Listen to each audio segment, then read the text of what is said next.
Salam sehat, salam properti. Ketemu lagi dengan saya Margo Kusyono, MK Margo Kusyono, MK Channel. Hari ini saya akan sedikit membahas mengenai berita yang lagi tren, yaitu DP 0%. Ini mungkin saya berikan buat Anda sebagai seorang pembeli nih ya. Apalagi buat Anda yang mengidam-idamkan pengen punya rumah, buat Anda yang pengen memiliki properti mungkin lebih dari satu gitu kan, atau buat Anda yang sekarang lagi cari-cari properti, ini berita baik dari pemerintah. Mulai hari ini tanggal 1 Maret 2021 pemerintah memberikan kelonggaran yaitu DP 0%.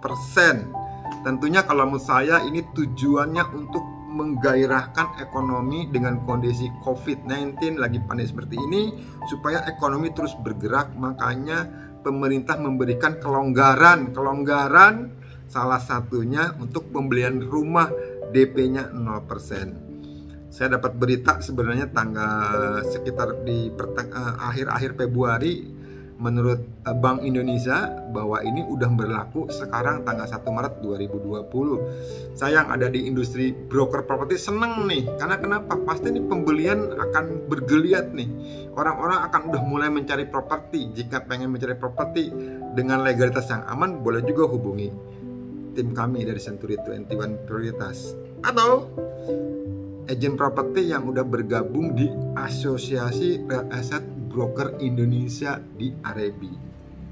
Ya, jadi kebijakan ini sebenarnya perlu kehati-hatian dan seminim resiko yang ada gitu loh.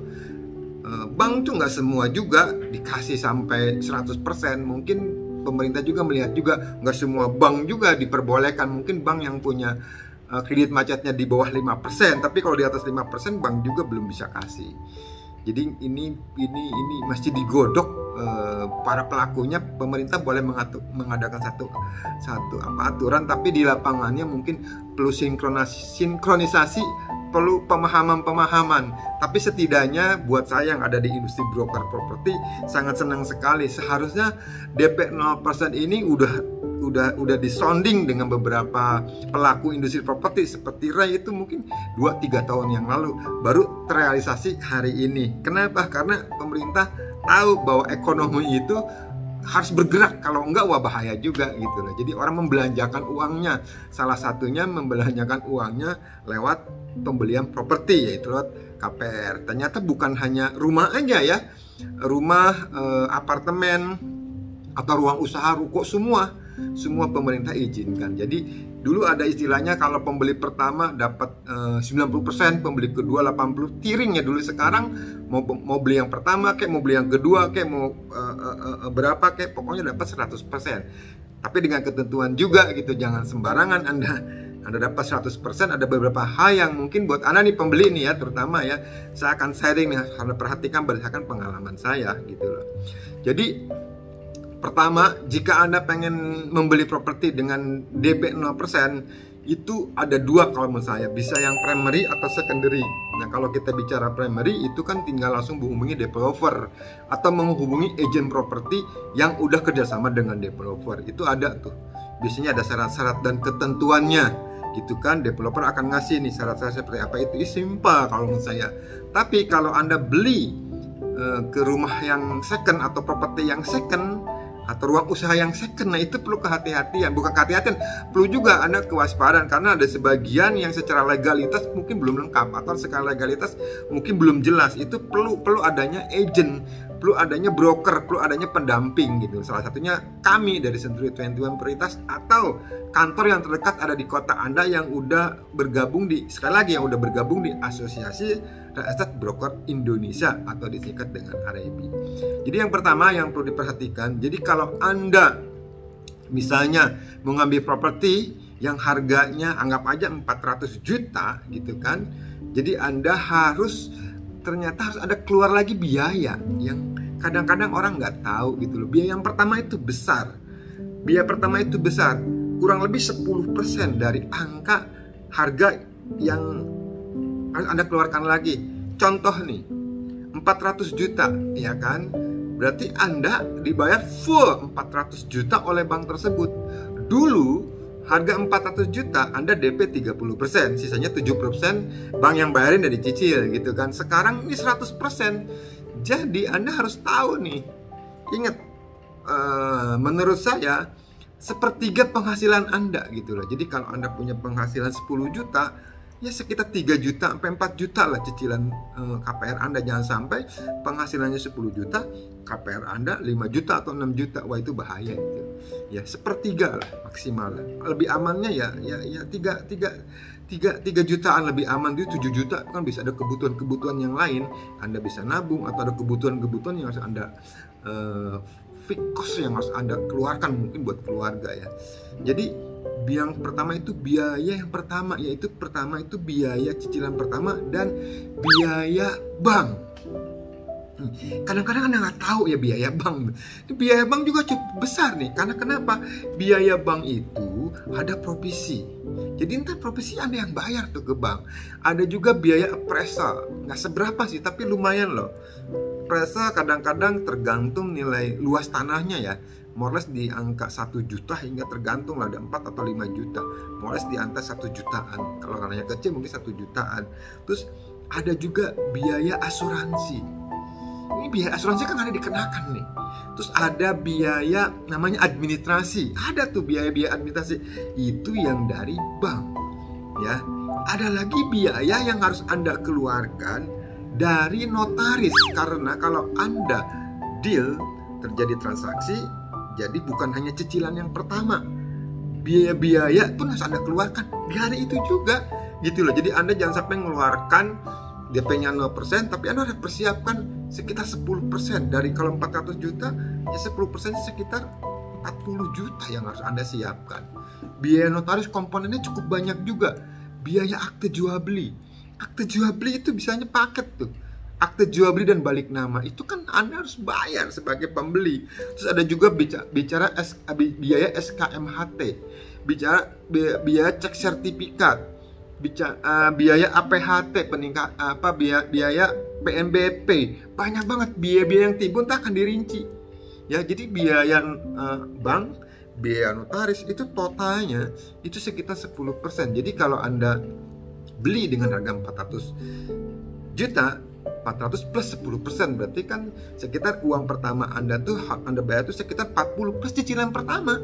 Cicilan pertama kalau tergantung Anda ngambil berapa tahun ya, anggap aja Anda ngambil sekitar 10 tahun. Itu sekitar 3 juta atau 4 juta. Itu nyaris 45-50 juta yang harus Anda keluarkan di cicilan pertama. Jadi tolong buat Anda nih yang mau beli properti pertama dengan DP 0% juga jangan memaksakan diri. Ada nggak duitnya? Cocok dengan keuangan Anda. Karena kalau menurut orang bank ada 3 nih ya, 3 tipe nih ya. Ya, satu yaitu karyawan. Kalau Anda karyawan, ya tahu juga Anda itu karyawan statusnya apa, kerjanya apakah ada dampak terhadap pandemi ini, terhadap COVID ini. Karena kalau ada dampak, kalau ada kerjaannya berdampak dengan COVID, bank juga mikir. Karena bank juga kan kemarin-kemarin banyak yang relaksasi, banyak yang penundaan. Sekarang dikasih lagi DP 0%, orang pada ngajuin juga dilihat, di kerjanya ada efeknya buat kondisi COVID. Pengaruh nggak? Kan bank akan berpikir 2 kali gitu loh ya. Jadi yang kedua itu ya pengusaha apa gitu loh. Kalau dilihat juga rekening korannya ya, pengusahanya misalnya di industri pariwisata mungkin bahkan mikir loh, lagi begini pariwisata apakah hidup gitu loh. Tapi kalau dia ternyata pengusahanya telekomunikasi, wah ini telekomunikasi lagi ngetren nih, atau hasil bumi kan lagi bagus juga gitu loh. Atau yang ketiga profesional. Kalau profesional kan seperti artis, seperti dokter, mungkin seperti kami juga nih broker properti profesional yang dapat duitnya tergantung dari hasil kerjanya. Nah kalau ada beberapa industri yang profesional yang mungkin sekarang jobnya sepi, jobnya kurang gitu kan. Ya bank juga mikir ya. Jadi dari tiga ini juga bank akan lihat lagi itu biaya-biaya yang timbul. Anda juga sebagai apa. Nah, Anda mau beli properti supaya Anda jangan kejeblos atau Anda terlalu memaksakan karena lihat DP 0%. Saran saya, Anda tolong konsultasi ke broker properti di mana Anda tinggal, di mana di kota Anda tinggal. ya kan? Tentunya broker properti yang udah berlisensi, broker properti yang profesional, atau broker properti yang udah gabung di Asosiasi Real Estate Broker Indonesia, disingkat dengan AREBI. Anda tanya aja, Anda anggota AREBI bukan? Anda konsultasi. Konsultasi itu gratis. Ingat ya, Anda sebagai pembeli itu Anda tidak dikenakan biaya, karena broker properti itu yang mendapatkan komisi itu dari si pemilik. Anda boleh konsultasi, Anda boleh nanya, dan biasanya broker properti yang profesional akan memberikan gambaran. Ya, dan kalau Anda mau lihat properti pun nggak lihat satu, bisa mereka akan dikasih beberapa alternatif properti yang tentunya cocok sesuai dengan keuangan Anda gitu. Dan lagi nih, broker properti yang profesional, broker properti yang udah gabung di AREBI yang ada di kota Anda tentunya, atau broker properti yang internasional seperti kami dari Century 21 ya, yang master franchise ya, yang udah ada di hampir seluruh kota di Indonesia gitu kan. Itu tentunya udah kerjasama dengan bank-bank besar di Indonesia gitu loh. Semua bank kami kerjasama, dan kami udah ada gitu, udah ada channelnya. Jadi kalau Anda tertarik dengan properti A, terus properti tersebut Anda negosiasi dan deal, tentunya kami akan minta berkas-berkas dari si pemilik properti, fotokopi sertifikat, PBB dan IMB, kami akan proses gitu loh. Itu prosesnya memang karena kita udah kerjasama itu bisa cepet, bisa kalau memang bagus semuanya 2 minggu itu bisa ada hasilnya gitu loh. Jadi pergunakanlah broker properti yang profesional, pergunakanlah broker properti yang punya lisensi, pergunakanlah broker properti yang udah gabung di AREBI gitu loh. Ingat sekali lagi, Anda tidak dikenakan biaya. Anda boleh tanya gitu loh. Apalagi kalau Anda lagi nyari-nyari properti, biasanya broker properti ada di kota Anda tuh stoknya banyak pilihan. Sekarang saatnya kalau Anda punya uang, kalau Anda punya kemampuan, kalau Anda punya keinginan, saatnya Anda berinvestasi di properti. Karena kebijakan ini pemerintah kan bukan hanya long term, kebijakan ini dari mulai tanggal 1 Maret sampai 31 Desember 2021 dia akan tinjau. Memang kalau bagus, kalau memang bergulir bagus, nggak tahu akan diperpanjang atau di stop gitu kan. Ini kan hanya, kalau saya analisa saya, ini hanya memancing gitu supaya orang belanja gitu loh.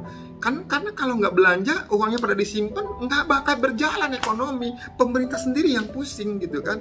Ayo belanjakan uang Anda, salah satunya belanjakan di properti gitu. Manfaatkan program dari DP 0%, Anda belanja properti. Karena kenapa? Properti itu tidak ada matinya, apalagi kalau Anda membelinya tepat. Karena kan ada 2 tipe pembeli yang memang buat pakai. Ini buat Anda nih yang baru beli nih ya, yang pengen nyari-nyari, konsultasi sama kami akan berikan yang terbaik buat Anda. Atau pembeli yang investasi di mana? Instrumen investasi yang saat ini tuh resikonya minim, ya di properti gitu loh. Silahkan Anda hubungi sekali lagi tim dari Century 21 atau hubungi yang udah anggota AREBI. Jadi ingat sekali lagi ya, ini merupakan stimulus dari pemerintah untuk menggerakkan roda ekonomi. Tapi kan tentu ada unsur kehati-hatian dan seminim resiko gitu loh. Nggak semua bank juga ya. Bank juga kan lihat nih, oh ini ternyata keuangannya nggak bagus, ternyata kerjaannya kena kondisi COVID ini, ya kan bank akan melihat juga. Jadi, tapi setidaknya kalau saya pribadi, saya yang ada di industri properti, saya melihat pemerintah sangat serius dalam hal ini untuk menggairahkan roda ekonomi bisa berjalan, tentunya salah satunya di industri properti. Karena industri properti itu industri yang pertama kali kena impact-nya, tapi lama sembuhnya. Ingat ya, industri properti itu ada 174 industri yang lain. Ya, saya yang ada di industri properti, terutama saya di broker properti, saya melihat ini momen peluang. Saya yakin di kuartal kedua, ini kan baru kuartal pertama nih, kuartal kedua kita akan bergeliat nih, ya, bergeliat, dan saya melihat kuartal ketiga, keempat kita akan booming lagi properti. Dan ingat satu hal lagi, pemerintah sangat serius untuk menangani COVID ini dengan adanya vaksin. Semoga vaksin ini bisa berjalan dengan lancar dan bukannya normal, mungkin naik normal kembali dengan tetap mempergunakan protokol kesehatan tetap ya.